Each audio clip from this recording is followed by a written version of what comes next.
Salut les amis, c'est Timena et aujourd'hui dans cette vidéo on va parler de l'Apple Watch et aussi c'est l'occasion pour moi de vous présenter un nouveau personnage qui sera là de temps en temps dans nos vidéos. Il s'agit de Tim. Comment tu vas Tim? Bonjour Timena, écoute, ça va pas trop mal?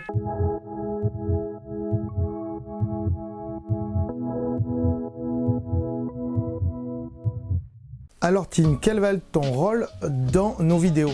Bah écoute, si tu as fait appel à moi, c'est parce qu'en fait, tu veux que je pose les questions que les gens se posent, c'est ça? Et toi, tu vas y répondre. Oui, en effet, je vais répondre à tes questions et aussi aux questions que les spectateurs se posent forcément. Mais assez parlé, rentrons tout de suite dans le vif du sujet. Attends, t'as pas dit qu'on allait parler de l'Apple Watch là? Genre le truc qui a au moins 3-4 ans d'existence? Pour être plus précis, l'Apple Watch a été présentée en septembre 2014 et pour nous en France, elle est sortie au mois de juin de la même année. À l'heure actuelle où j'enregistre cette émission, enfin où on enregistre cette émission, il est sorti pas moins de 3 modèles d'Apple Watch. Voire 4 même, puisqu'il y a l'Apple Watch première du nom, l'Apple Watch série 1, l'Apple Watch série 2 et l'Apple Watch série 3. Tu vas pas nous refaire toute l'histoire de l'Apple Watch quand même? Non, rassure-toi, je vais pas faire tout l'historique, mais c'est juste un petit rappel pour qu'on puisse remettre les choses à leur place. Ah, je préfère ça. Et du coup, il y a du bien et du moins bien, c'est ça? Oui, c'est ça, et c'est ce qu'on va détailler tout au long de cette vidéo, même si entre-temps, il y aura peut-être des mises à jour qui vont être présentées par Apple, ou d'autres qui vont sortir, donc on verra bien à la fin. Donc tu vas commencer par les trucs bien, je suppose. Mais une Apple Watch, c'est pas un gadget? Genre, si t'as un iPhone, ça te sert à quoi? Oui, c'est vrai, il y a beaucoup de gens qui considèrent l'Apple Watch comme un gadget. Ils n'ont pas forcément tort, c'est ce qu'on va détailler dans cette vidéo. Surtout à un prix minimum de 169 € pour le plus petit modèle, en passant par 479 € pour un modèle 4G de base. Et tu peux monter jusqu'à plus de 1000 €, tout dépend de ta configuration, quel boîtier et tout ça et tout ça. Ok, je vois le truc. Ça me semble quand même un gros bordel avec toutes ces configurations, non? C'est vrai que sur ce coup-là, Apple qui d'habitude fait des gammes de produits assez simples, ben là c'est un peu plus compliqué avec des petites, grandes tailles, boîtiers alu, acier, céramique pour les plus riches. Du coup tu as raison, c'est un gros bordel. Mais si ça t'intéresse, je te conseille d'aller voir le site d'Apple qui est quand même plutôt bien fait pour configurer sa montre et pour voir à peu près quel prix ça va te coûter. Ok, donc si je prends une version sport, modèle 42 mm, en 4G avec un bracelet assez classique, ça va me coûter 479 €. Et qu'est-ce que j'ai de bien pour 479 €? Voilà, tu as tout compris. C'est un modèle de base pour tous ceux qui veulent de la 4G. Donc les trucs bien que tu as pour ce prix-là, ben déjà, c'est la 4G quoi. Donc ça veut dire que si je prends un modèle 4G, j'ai pas besoin de mon iPhone, c'est ça? Ah non, désolé, mais Apple n'a pas prévu ça et je pense pas avant longtemps. Tout simplement puisqu'il te faut un iPhone pour configurer ta montre en Bluetooth dans un premier temps. Et puis Apple, il préfère d'abord vendre des iPhones et ensuite des Apple Watch qui pour eux est considéré comme un accessoire de l'iPhone. Ok, donc je peux téléphoner en 4G, mais je pense que si j'ai pas d'écouteurs, tout le monde peut écouter ma conversation. Je peux envoyer des SMS, mais des messages que prédéfinis puisqu'il n'y a pas de clavier sur une Apple Watch et écrire avec une Apple Watch, ça doit pas être très pratique. Et sinon, je peux faire quoi d'autre avec? Après, ta 4G, elle va te permettre, quand tu pars courir, quand tu pars aller chercher le pain au coin de la rue, de pouvoir laisser ton iPhone à la maison, tout simplement. Après, ton Apple Watch, elle peut aussi envoyer de la musique sans fil en Bluetooth ou avec le sans fil qui s'appelle AirPlay. Et aussi, bien sûr, tu peux recevoir tes notifications comme tu les as paramétrées sur ton iPhone. Ok, donc là, tu es en train de me dire que le mieux, c'est d'avoir des AirPods ou des écouteurs sans fil couplé à son Apple Watch. Oui, c'est mieux d'avoir des écouteurs, surtout pour écouter de la musique. Après, si tu estimes que tu vas pas beaucoup passer d'appels avec ton Apple Watch, c'est pas forcément essentiel. Au pire, tu raccroches, tu envoies un SMS prédéfini qui dit je vous rappellerai plus tard ou je te rappellerai plus tard, bien sûr. Et dans ces cas-là, oui, t'as pas forcément besoin d'écouteurs. Ok, et pour l'autonomie, donc, genre je peux passer des appels de 2 heures? Ben voilà, t'as raison en fait. C'est là où le bas blesse. La batterie de ton Apple Watch, elle n'est pas faite pour que tu puisses téléphoner pendant 2 heures. Non, elle est là pour faire des petits appels, pour dire écoute, je te rappelle, ou je suis à tel et tel endroit, ou alors tout simplement si tu es sur un paddle ou une planche de surf comme le montre Apple dans ses publicités, tu peux décrocher. Quoique à mon avis, si tu es sur une planche de surf, t'as pas trop envie de décrocher, hein. De toute façon, ta montre, elle est étanche, surtout pour les derniers modèles, bien sûr. Et c'est vrai que ta batterie, elle va beaucoup se décharger, surtout si tu es que en 4G. Ok, donc faut plutôt voir ça comme un kit de secours Mais sinon, il n'y a pas un truc avec lequel je peux payer, genre de carte bancaire? Très bonne question. En effet, tu peux payer avec ton Apple Watch, avec le système qui s'appelle Apple Pay. C'est comme si tu avais ta carte bleue qui était miniaturisée dans ta montre et qui était totalement indépendante de ton iPhone. Donc c'est comme ta carte bleue qui a le paiement sans contact, hein. Tu l'actives, tu la poses sur le terminal de carte bleue et normalement ça marche. Je dis normalement, puisque d'abord il faut configurer ta carte bleue avec ton iPhone et ta montre. Et là, pas toutes les banques le font. Attention, il n'y a que 4 ou 5 banques actuellement qui le font en France.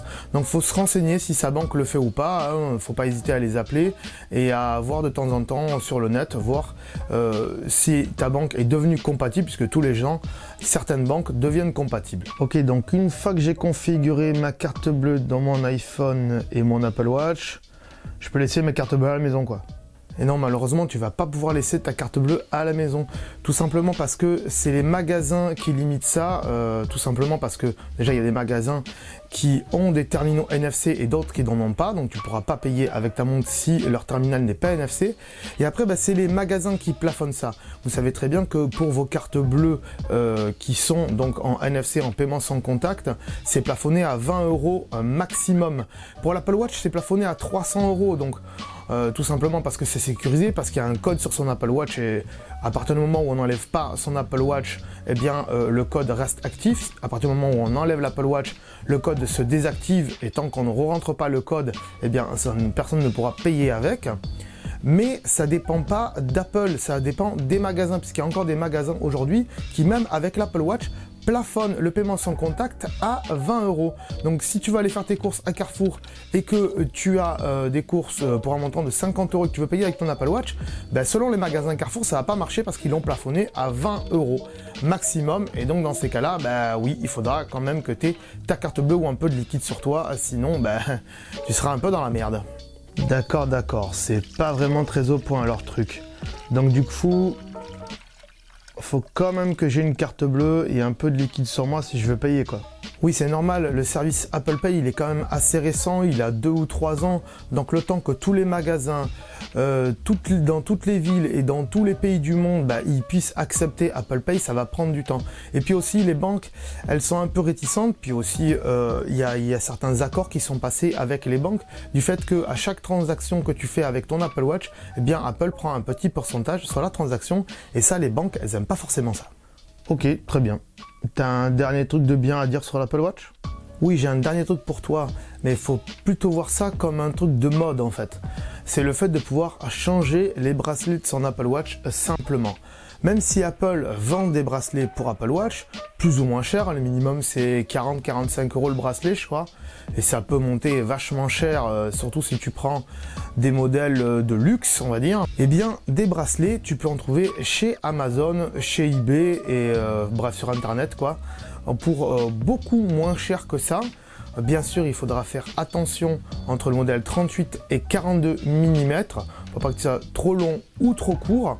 Et voilà, tu peux trouver les mêmes bracelets que chez Apple pour moins cher, parce que forcément, c'est des copies qui viennent de Chine. Donc, tu es en train de me dire que si j'ai mis un t-shirt rouge, bon là, c'est pas le cas, je peux très bien mettre un bracelet rouge en silicone que j'aurais acheté sur Amazon, par exemple, même si j'ai quand même acheté un bracelet en tissu avec mon Apple Watch à la base. Oui, c'est tout à fait ça, et peu importe quel modèle d'Apple Watch tu as, que ce soit la première, ou la série 1, la série 2 ou la série 3, tous les bracelets sont compatibles. Bien sûr, comme je viens de te le dire, il faut que tu respectes que ce soit un modèle 38 mm ou 42 mm. Sinon, il n'y a pas de problème. Ok, cool, mais sinon, là, la vidéo, elle est quand même assez longue. Tu comptes en dire du mal de l'Apple Watch ou... Ok, t'as raison, on va passer tout de suite aux mauvaises choses, mais comme ça va me faire du mal, je vais te faire un topo rapide des mauvaises choses. Dans les mauvaises choses, premièrement, déjà tu as le fait que tes SMS et tes mails ne se suppriment pas exactement en même temps que ton iPhone. Et ça, c'est déjà hyper chiant. Et ensuite, que ce soit tes mails ou tes SMS, tu peux pas les supprimer par groupe, sélectionner plusieurs personnes ou plusieurs mails et dire supprimer tout ça. Non, tu es obligé de les supprimer un par un. Et vraiment, ça devient relou. J'espère qu'ils vont améliorer ça. Deuxième chose, c'est la commande de lecture qui reste affichée sur ton Apple Watch. Je m'explique. Si par exemple tu es en train de regarder une vidéo sur YouTube ou d'écouter de la musique ou autre application pour écouter de la musique ou regarder des vidéos, automatiquement sur ton Apple Watch, qu'est-ce qui va se passer? Eh bien, tu vas avoir une espèce de télécommande avec un bouton play, pause, avance et retourne. Eh bien, quand tu as fini de regarder la vidéo sur ton iPhone ou d'écouter de la musique tout simplement, eh bien, cette télécommande ne s'en va pas et ça ne revient pas au menu d'accueil. Donc c'est vrai que c'est un peu embêtant parce que tu es obligé de rappuyer sur la couronne pour revenir. Voilà, encore des points à améliorer, j'espère qu'ils le feront dans le prochain OS. Troisième chose, et ça c'est plutôt personnel, j'en ai souvent parlé sur le net, c'est la disposition des applications. Comme tu le sais, quand tu appuies sur la couronne, tu vas dans le menu des applications et là tu as plein de petits points de toutes tes applications qui sont un peu en cercle. Tu peux plus ou moins les modifier depuis ton iPhone ou depuis ton Apple Watch, même si c'est un peu petit. Avec la dernière mise à jour, ils avaient mis la possibilité que tu puisses mettre ces applications en liste avec le nom de chaque application. Mais là encore, si tu as beaucoup d'applications, la liste elle est vachement longue. Moi, j'aurais préféré qu'ils fassent un menu avec des applications de 3 par 3 et que tu puisses slider comme ça de page en page comme il y a sur un iPhone. Ça aurait été beaucoup plus pratique et surtout beaucoup plus logique de la part d'Apple. Quatrième chose, et là aussi c'est encore un avis personnel, c'est le menu du dock. Je trouve qu'il ne sert à rien. Je sais pas pourquoi ils ont mis ça. Tu appuies une fois sur la couronne, il y a un dock qui vient avec plusieurs applications que toi tu as définies pour aller plus vite sur ces applications. Je trouve pas ça vraiment utile, surtout qu'en faisant une mise à jour et en permettant de mettre les applications sur la page d'accueil, là où il y a l'heure de ton téléphone, ça aurait été beaucoup plus simple que d'appuyer sur un bouton et d'ouvrir un dock. Je trouve ça nul. Si on a qui l'utilise, dites-moi ce que vous en faites, marquez-le dans les commentaires. Dernier truc chiant, c'est un store de watch face. Il n'y en a pas. Vous savez qu'il y a un store pour télécharger des applications, mais les watch face, là où on regarde l'heure, il n'y a pas de store. Il y a plusieurs watch face qu'Apple nous permet de modifier, mais c'est eux qui les ont fait. Il n'y a pas de store. On ne peut pas, par exemple, prendre une watch face de chez Festina ou de chez Casio. Ça aurait très bien pu se faire et Festina et Casio auraient, par exemple, très bien pu toucher des sous dessus s'ils les vendaient. Surtout que c'est un truc qui existe sur les montres Android. Il y a un store avec des watch face plus ou moins bien faites selon les développeurs, mais au moins ils ont le mérite de l'avoir fait. Donc je trouve ça un peu dégueulasse. Je pense qu'ils vont le faire dans les prochaines mises à jour, c'est des rumeurs qu'il y a. J'espère en tout cas, et ça amènerait une grosse nouveauté et un nouveau souffle à l'Apple Watch. Ok, ça fait pas mal de mauvaises choses, et c'est vrai qu'Apple sur ce coup-là, il pourra améliorer. Mais tu es en train de me dire que tu regrettes ton Apple Watch? Non, je regrette pas du tout ma montre, je te dis pas ça. Mais c'est vrai que ça vaut quand même un petit peu cher. Après, si vous avez 500 € à dépenser, honnêtement, faites-vous plaisir, prenez une Apple Watch. Mais attention, prenez un modèle 4G. Ça ne sert pas à grand chose de prendre un modèle en dessous, il n'y aura pas un énorme intérêt et surtout, ça va à rien faire de plus. Ok, c'est quoi l'intérêt d'une Apple Watch alors? Puisque écrire des SMS, je peux les faire sur mon iPhone, répondre à des appels, je peux le faire sur mon iPhone, écouter de la musique, je peux le faire sur mon iPhone. En effet, toutes ces actions, tu peux les faire sur ton iPhone. C'est pour ça qu'on dit de l'Apple Watch que c'est un accessoire de l'iPhone. Mais il faut plutôt voir ça comme une petite télécommande que tu as au poignet qui te permet de répondre vite fait à des appels sans sortir ton téléphone, de pouvoir répondre vite fait à des SMS sans sortir ton téléphone et de pouvoir regarder vite fait tes notifications sans pouvoir sortir ton téléphone, surtout si tu es au travail, parce que souvent au travail ton téléphone il est interdit, il y a beaucoup de travail où tu dois laisser ton téléphone au vestiaire mais pas ta montre, donc au moins si tu l'as en 4G tu pourras répondre à tes appels et répondre vite fait à des SMS, tu pourras vite voir les notifications, voir les mails qui t'intéressent ou pas, les switcher ou les archiver et ça c'est plutôt pas mal. Bien sûr aussi dans ta voiture, si ton téléphone est dans ta poche et qu'il s'est connecté automatiquement au Bluetooth de ta voiture, ça peut toujours te servir de télécommande. Si t'as pas des commandes sur ton autoradio, c'est possible, même si ça reste quand même un petit peu dangereux, mais en même temps, vaut mieux regarder vite fait sa montre dans la voiture que de sortir son téléphone et d'avoir un accident. Et sinon, t'as pas oublié un truc sur l'Apple Watch? Tu penses que j'ai oublié un truc? Attends que je réfléchisse. Ah ouais, t'as raison, j'ai oublié Siri. Eh oui, Siri, il parle sur les derniers Apple Watch depuis la série 3, et ça c'est plutôt pratique. Parce qu'avant, juste, il écrivait du texte. Là, au moins, il peut te répondre à la voix. Moi j'utilise Siri, il y en a qui ne l'utilisent pas, tout simplement pour prendre des rappels, noter des rappels. Ça c'est plutôt sympa. Aussi, rajouter des trucs dans ma liste de courses. Et oui, si vous dites rajoute du pain dans ma liste de courses, automatiquement il va mettre pain dans votre liste de courses que vous pouvez retrouver sur votre Apple Watch. Et comme ça, quand vous êtes au supermarché, vous avez juste à mettre votre liste de courses sur l'Apple Watch et cocher ce que vous venez d'acheter. Et ça c'est plutôt pratique, ça évite d'avoir le téléphone à la main. Siri aussi, il peut te permettre de dicter des SMS, dire envoie un SMS à ma femme, et résultat il dit qu'est-ce que tu veux dire à ma femme, et là tu lui dictes ton message et il envoie automatiquement. Ça marche plutôt pas mal, même si des fois il y a quelques ratés, mais à 90-95% du temps ça marche bien. Tu es en train de dire que Siri se limite à ça? Mais non, je te dis pas que Siri se limite à ça, je te dis juste qu'aujourd'hui Siri il est limité comparé aux autres assistants vocaux personnels comme Alexa d'Amazon et Google Assistant de Google. Siri marche très bien aussi avec ce qu'on appelle HomeKit. Et si tu as des objets connectés chez toi, comme par exemple des prises connectées ou des ampoules connectées, tu peux toujours demander à Siri d'allumer et d'éteindre tes ampoules et tes prises, ou tes volets, ou ton chauffage, tout dépend ce que tu as comme objet connecté chez toi. Ça c'est plutôt sympa, mais de toute façon, ils ont embauché du monde, et à mon avis, ils vont rattraper leur retard dans quelques temps, mais ça, on en parlera dans des prochaines vidéos.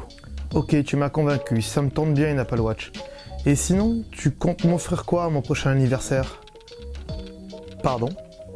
Voilà, je vous remercie d'avoir suivi cette vidéo. C'est une grande première pour moi d'avoir fait ce genre de vidéo avec deux personnages. J'espère que ça vous plaira. En tout cas, si c'est le cas, mettez un pouce bleu bien sûr dans la barre des pouces bleus, comme d'habitude. N'hésitez pas à mettre un commentaire aussi, c'est sympa pour avoir vos retours et tout ça. Si vous avez des questions aussi, n'hésitez pas, j'y répondrai si elles sont pertinentes, si je les comprends et si c'est pas méchant. Un dernier mot, Tim, que pour moi aussi ça m'a fait plaisir de faire cette vidéo. Bien sûr, n'hésitez pas à vous abonner, comme vient de vous le dire Timena. N'hésitez pas à nous suivre sur tous nos réseaux sociaux, c'est marqué là, puis c'est marqué en fin de vidéo comme d'habitude. Si vous voulez acheter ce t-shirt, bien sûr, il y a le lien dans le descriptif de cette vidéo comme d'habitude. Et abonnez-vous. T'as peut-être encore un truc à dire, non? Avant de partir, j'allais oublier.